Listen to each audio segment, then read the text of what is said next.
आजी राहत होती ते खूप म्हातारी झाली होती. तिला एक मुलगी होती. ते बाहेर गावी होती. एक दिवशी आजीला मुलीला भेटावं असं वाटले, तर आजी चालत निघाली. आजी चालता चालता जंगलात पोहोचली. तिथे निवड झाडच होते, जंगलच होतं.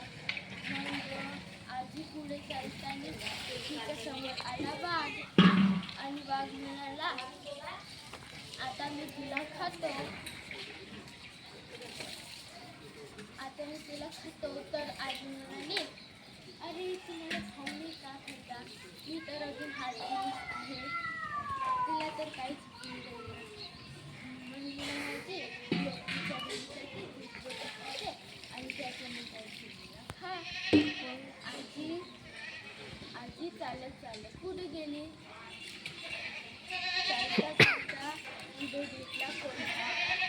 कोल्हा म्हणाला, आता आजी मी तुला खाते. तर आजीने तर म्हणला, तू खाते आणि त्याच्या तुम्हाला खा. जाऊन तुम्हाला खा म्हणला. आजी पुढे चालत चालत चालता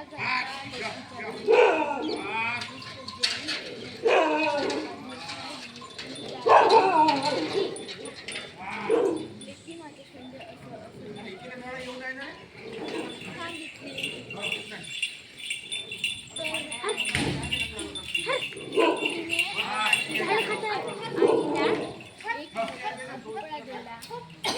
आजीने त्या भोपळ्याच्या अंदर घुसली आणि त्याने भोपळ्या तेच म्हणत गेली पुढे. तर पुन्हा भेटला वाघ. म्हणाला, अरे ती एका आजीला बघितली का? तर आजी म्हणे, आणि मग आजी डबल पुढे आजीला भेटला कोल्हा. कोल्हा म्हणाला, तुला एक आजी दिसली का? आजी म्हणाली, नाही. तर आजी चालताना कोल्ह्याने बघितलं पाय. कोल्हा मागे धावू लागला. कोल्हा तिच्या मागे धावू लागला. आणि मग धावताना वाघही आलं. मग आजीचं पायात घुसलं, तिचं भोपळा फुटून गेला. आणि मग काय आजी पुढे भोपळ्याच्या बाहेरच निघली. आणि मग वाघ आणि कोल्हा म्हणाला, आता मी तुला खाऊन टाकेल. मग आजी म्हणाली, माझे पाय कोण खाणार? माझं मुलगा कोण खाणार? तशीच करता करता त्यांची दोघांची भांडण लागली. आणि आजी चालत चालत खायची.